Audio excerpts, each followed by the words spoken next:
তো গায়ে জান্নাতি রানী হলো কেমন করে তানু দেওয়া বোর কাছে পরিত গায়ে দেখিতে কেমন ছিল ফরসানা কালো ছিল দেখতে কেমন ছিল ফরসানা কালো ছিল স্বামী সন্তান ছাড়া কেউ তো দেখেনি জান্নাতি হতে চাও যদি ওগো নারী পর্দা পুশিদা হও ওগো মা জননী।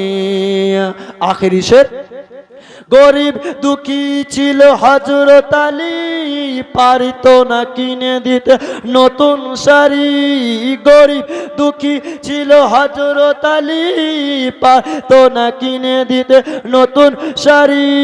তবুও মা ফাতেমা করতো না গঞ্জনা, তবুও মা ফাতেমা করতো না গঞ্জনা। কেন? স্বামী ছিল তার নয়নের মণি। জান্নাতি হতে চাও যদি ওগো নারী পর্দা পুশিদা হও ওগো মা জননী।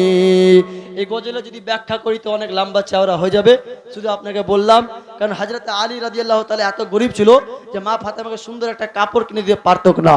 তো মা ফাতেমা কখনো হযরত আলীর প্রতি নারাজ হননি, বরঞ্চ খুশি ছিলেন।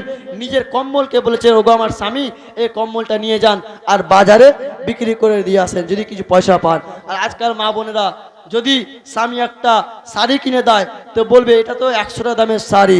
পাশের বাড়িতে দেখো নারীকে ওর স্বামী কিনে দিয়েছে 1000 টাকা দামের বেনারসি শাড়ি, এরকম অনেকে বলবে। তো জাহেক ব্রাদার লম্বা চওড়া করবো না, শেষ ছন্দ। সংসার ছিল তার এতই অভাব কেটে অনহারে কেটে যেত কত দিন রাত। সংসার ছিল তার এতই অভাব অনহারে কেটে যেত কত দিন রাত। পেটে পাথর বেঁধে বুকে কোরআন নিয়ে, পেটে পাথর বেঁধে বুকে কোরআন নিয়ে একক তো তারা নামাজ সে ছাড়েনি। জান্নাতি হতে চাও যদি ওগো নারী পর্দা পুশিদা হও ওগো মা জননী।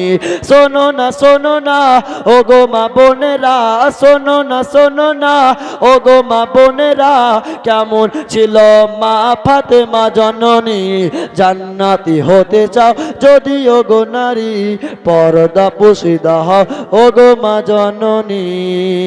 তো যাই হোক ব্রাদার, আল্লাহর কোরআন থেকে পড়ছিলাম।